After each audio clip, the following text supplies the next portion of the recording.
کی طرف سے آپ سب کی خدمت میں سلام پہنچے۔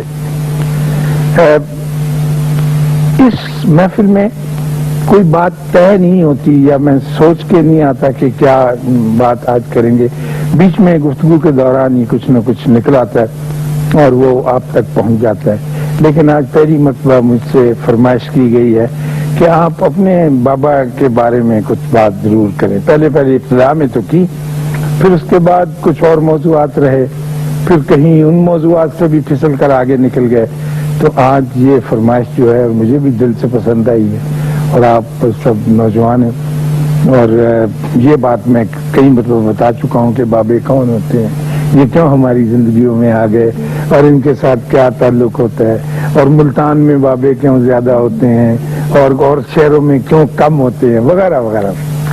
تو چونکہ یہ فرمائش کی گئی ہے تو میں یہ عرض کروں کہ ہمارا ایک ڈیرا تھا جہاں میں یونیورسٹی کی تعلیم ختم کر چکنے کے بعد، ولایت میں رہنے کے بعد، ولایت کی یونیورسٹی میں پڑھانے کے بعد جب لوٹ کے یہاں آیا تو سن 54 میں اس ڈیرے پہ گیا، اور ان کا نام تھا حضرت سائیں فضل شاہ صاحب رحمۃ اللہ علیہ۔ تو نور والوں کا ڈیرا اسے کہتے تھے۔ چھوٹی چھوٹی دیواریں تھیں اس کی، اور اندر کچھ بھیڑ بکریاں، ایک بھینس بھی ہوتی تھی۔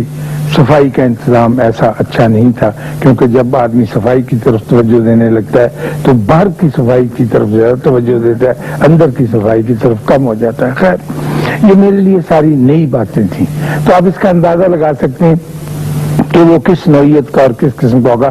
یہیں لاہور شہر میں تھا۔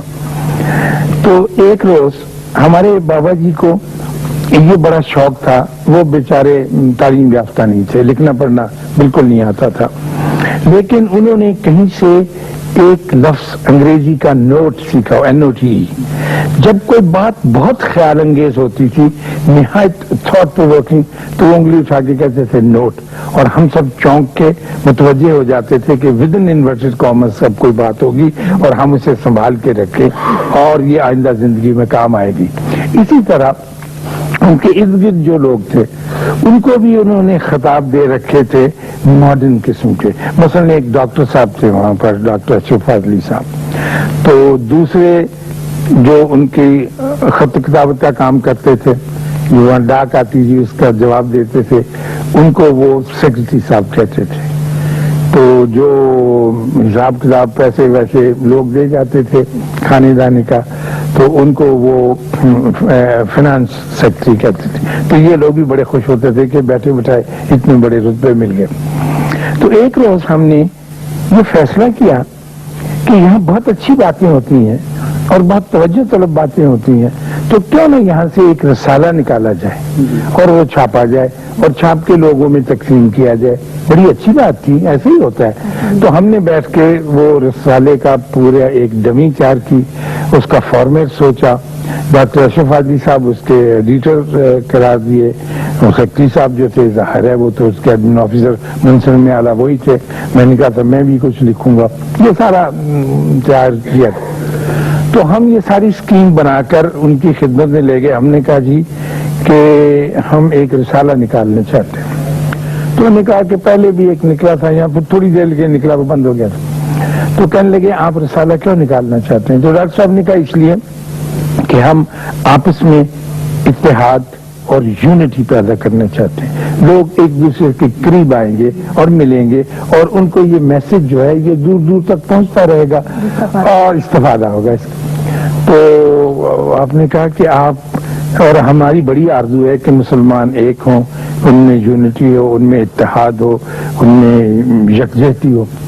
تو آپ نے کہا نوٹ، جماعت عملاً ایک دوسرے کے کام آنے سے بنتی ہے، صرف قول کے اندر رہنے سے فرض اور حق پورا نہیں ہوتا، کیونکہ یہ سارے اس چیز کا تعلق قول سے ہے اور عمل اس سے مختلف چیز ہے۔ اگر آپ جماعت بنانی چاہتے ہیں، اور آپ بھی اکثر سوچا کرتے ہیں اور گھر میں بات بھی ہوتی ہے، تو قول سے گفتگو سے کبھی نہیں ہوگی۔ دیکھیے ہمارا اللہ ایک ہے، ہمارا رسول ایک ہے، ہماری نماز پڑھنے کا طریق ایک ہے، ہمارے قیامت کے اوپر اعتماد ایک جیسا ہے، لیکن اس کے باوجود یکجہتی نہیں ہوتی. کیوں نہیں ہوتی؟ یہ سوچنے کی بات تھی.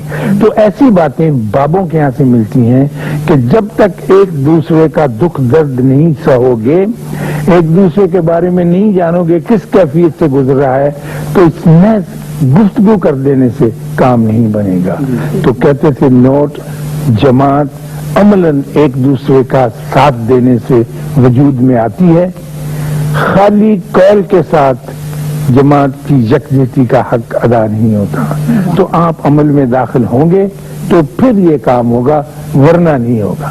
ہم اب بھی یہ سوچتے کہ اگر ہم ایک کتاب، رسالہ، اخبار نکال دیں، اگر ہم ایک لیکچر دے دیں، اگر پروفیسر جا کے اسٹیج پہ کھڑا ہو کے ایک بات بتا دیں اور وہ اسٹوڈنٹ کے ذہنوں میں اتر جائے تو ان کے اندر یکجہتی، ایسا ہوتا نہیں، کبھی نہیں ہوا. دنیا کے خطے پہ ایسا نہیں ہوا. اس کا یہ مطلب نہیں ہے کہ قول کی اہمیت نہیں ہے، کہی جانے والی بات کی اہمیت نہیں ہے، یقیناً ہے. لیکن بابا جی فرماتے ہیں کہ نوٹ، قول ایک سواری ہے جو آپ کو عمل کے کنارے پر لے جاتی ہے. خرابی یہ ہوتی ہے کہ ہم قول کی سواری کو اختیار کرتے ہیں، اس کشتی میں بیٹھتے ہیں، چپو چلاتے ہیں، عمل کے کنارے پر پہنچتے ہیں، لیکن اس کشتی کو چھوڑتے نہیں، اسی کے اندر رہتے ہیں، وہ وہیں چکر کاٹتی رہتی ہے، عمل کا کنارہ سامنے رہتا ہے اور ہم اس کی طرف جان جائیں. اور ہم کوشش یہ کرتے ہیں، پڑھے لکھے لوگ، آپ نوجوان ہیں، میرے ساتھ ہیں، ہم کوشش یہ کرتے ہیں کہ صرف کمیونیکیشن سے، صرف ڈائلاگ سے، صرف گفتگو سے بات بن جائے گی. کبھی نہیں بنتی، بن سکتی نہیں، کیونکہ انسان کا وجود، اس کی سائیکی، اس کا ہونا اس بات کا متقاضی ہوتا ہے کہ کوئی بندہ میری بات سنے اور میرے دکھ درد میں شریک ہو.